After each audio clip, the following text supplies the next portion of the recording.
Hi, this is Bedrest Coach Darline Turner-Lee, owner and founder of Mamas on Bedrest and Beyond. Today, I don't know, I'm just so dismayed and discouraged. I don't even know what to say, but I just have to address this. When I saw yesterday that the Susan G. Komen Foundation has decided to withdraw its grant funding to Planned Parenthood, I just sat here at my desk going, "Are you serious?" Um, that is just such disturbing and discouraging news for so many women on so many levels. And it's really a blow to women of all races, backgrounds, socioeconomic, well, not to the rich, but to women of other socioeconomic backgrounds, that it's just stunning. The withdrawal comes because um, Planned Parenthood, of course, is always being investigated to see whether or not public funds are being used to fund abortions, and it's just horrible. This current attack is being spearheaded by Representative Cliff Stearns, a Republican congressperson in Florida, and it's really just like, really, we have nothing better to do than check this out and worry about it. But be that as it may, we are having this whole investigation done on Planned Parenthood, and as a result, from my readings of the reports, Susan G. Komen Foundation is not able to fund organizations that are under any type of state, local, federal investigation for impropriety, so they have to defund. The problem with this is what most people don't realize. Everybody thinks Planned Parenthood, abortions, and birth control. Well, they also provide the bulk of well woman care to a lot of women. And in some cases, I know when I was practicing as a PA in California, they would even provide well child care for children for the first year. And I don't know if they're still doing this. Maybe that was just something that was happening in California. But, you know, by defunding them, thousands and thousands of women who would otherwise not get mammograms, not get pap smears, not get any type of STD check or reproductive health services are just not going to be served. I have friends, people say, oh, these degenerate people, these, indigent people, they're not insured. I know a lot of women who are actually working. They may be self employed. They may have jobs where they're like 3/4 time, where they're not quite full time, so they're not entitled to benefits, or maybe they work two part time jobs such that they are not getting medical coverage, and they go to Planned Parenthood and get their medical care. And we're not even talking birth control sometimes. Sometimes they're just going for their pap, their pelvic, and to get their mammogram. And now this is not going to happen for a lot of these women.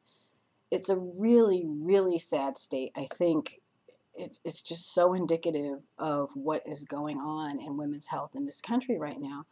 And it's really scary.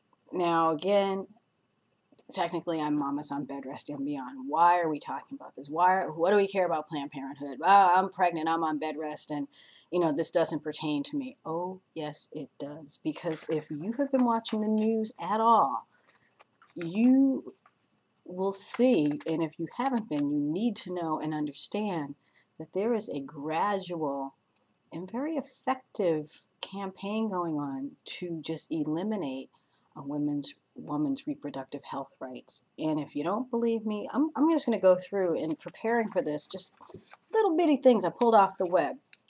So we have our latest, Susan G. Komen, withdrawing grant funds for breast care for women who attend Planned Parenthood. We have conservatives opposing coverage of contraception as it has been laid out in the current health care bill. So they don't want contraception covered. We can cover Viagra, but we're not going to cover birth control. Now, tell me what sense that makes. So we're going to hype up the guys and not protect the women. Hey, that works really well for me. We don't want VBACs because, if a woman has a cesarean section, she's got to just keep having them, even though we know the risk to her having subsequent cesarean sections can be detrimental. Well, if we can't stop them that way, we'll just have hospitals not cover them, have hospitals have rules against performing them, and just not allow people who may support them, doctors, midwives, what have you. We won't fund them, we won't reimburse them. So that's how we work with the VBAC thing.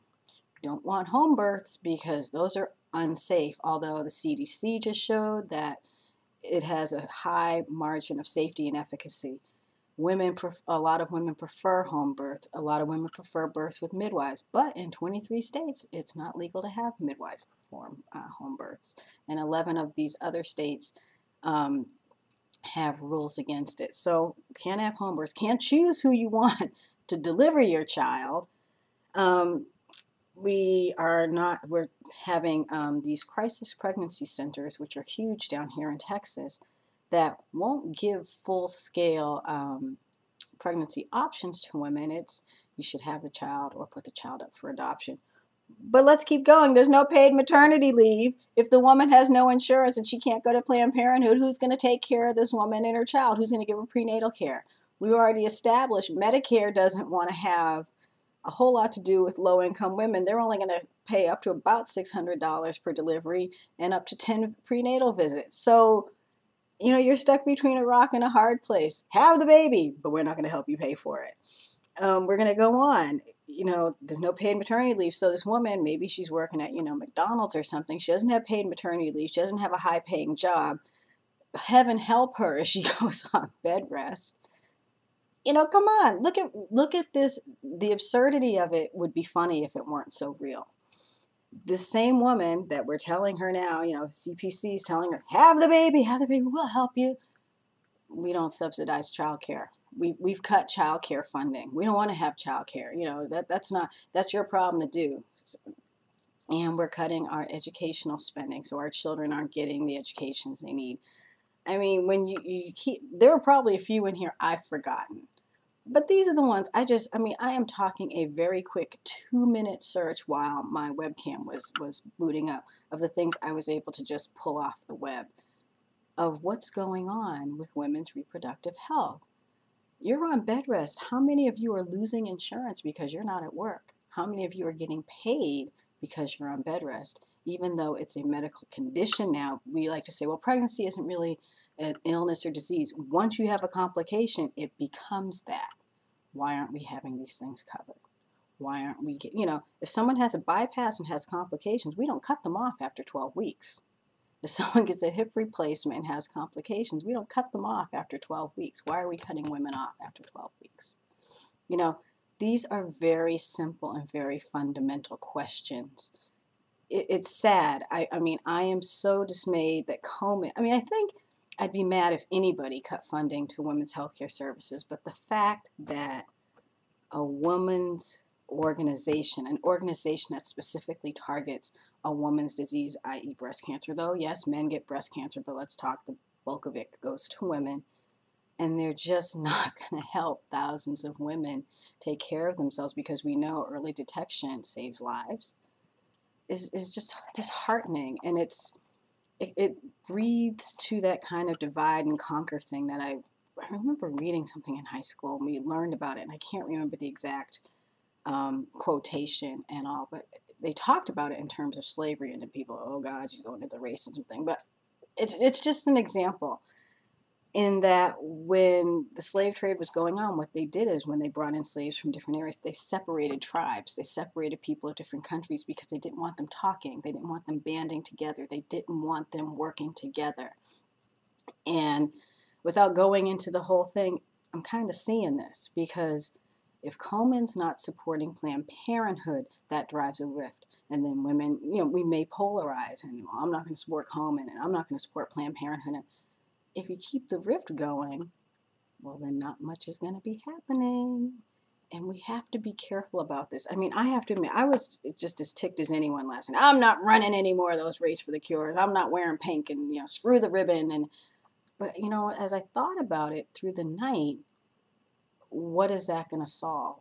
If we, okay, Komen stopped funding Planned Parenthood, but if we stop supporting Komen, that many more women are not going to get care.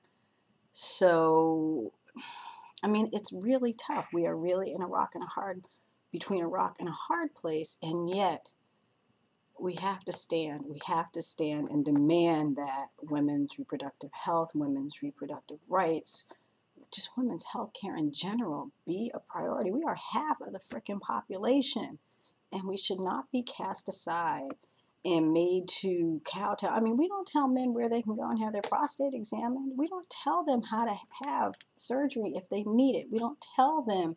I mean, there are several, what are they called? Erectile dysfunction drugs. We don't tell them which one they can use. They go and they discuss with their doctor without anybody knowing and they find out what they need. We don't get into that. Nobody asks. The most we had was when Bob Dole was doing the commercials, but we don't get into it because it's between that man and his doctor. Yet, well, you can't be on birth control, and we're not going to fund it if you want to do it, and if you're going to have an abortion, we're not going to fund the clinic, and we're not going to do this, we're going to protect the baby. Well, what about the mother? What about the women? What about the woman?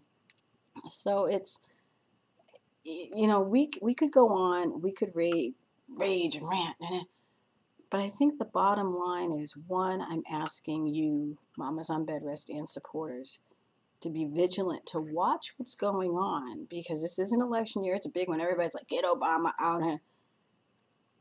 I'm not going to tell you how to vote. That's on you.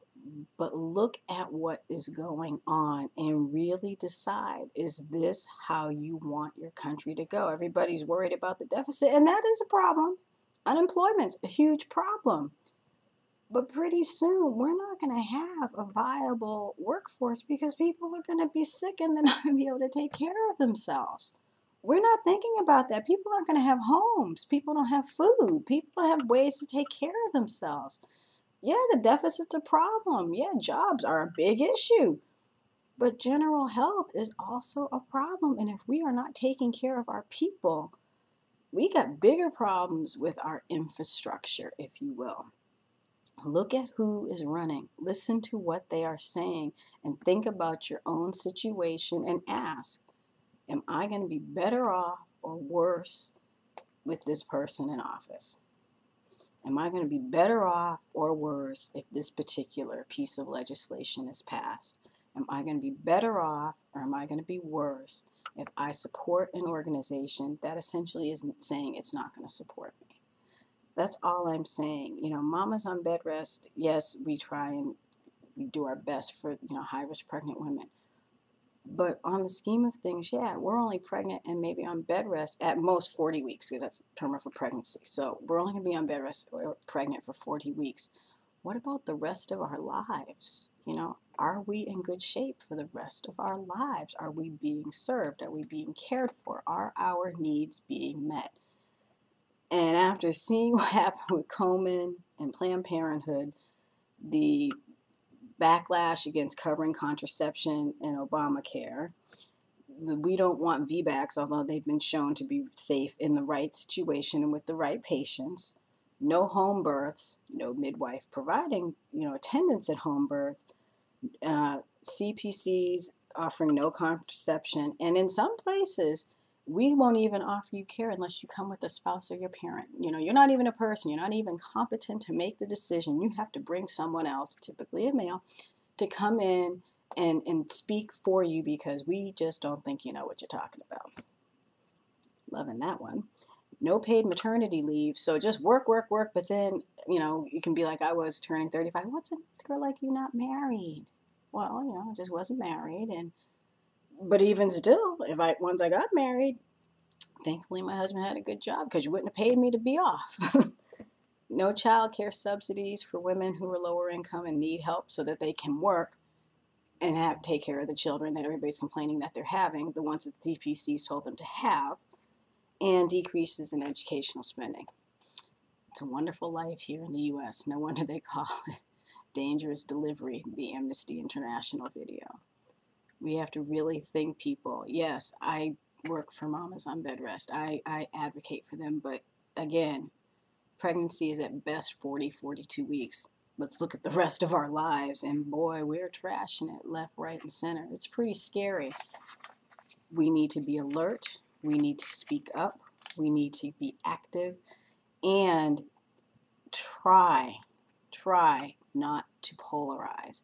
Try not to split, not to divide, because if we start dividing and bickering within ourselves, we're surely going to lose. They'll have us right where they want us because we have to stay unified. We have to keep fighting as a cohesive group.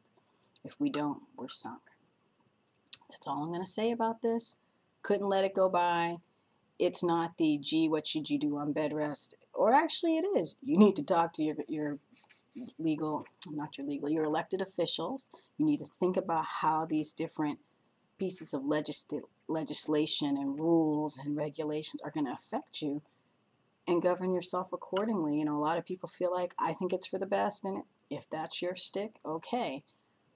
For a lot of other women, may not be so great, and we have to consider that. So I'm asking you to just keep it in mind, keep a clear head, think about how it's going to affect you and a lot of other women around you.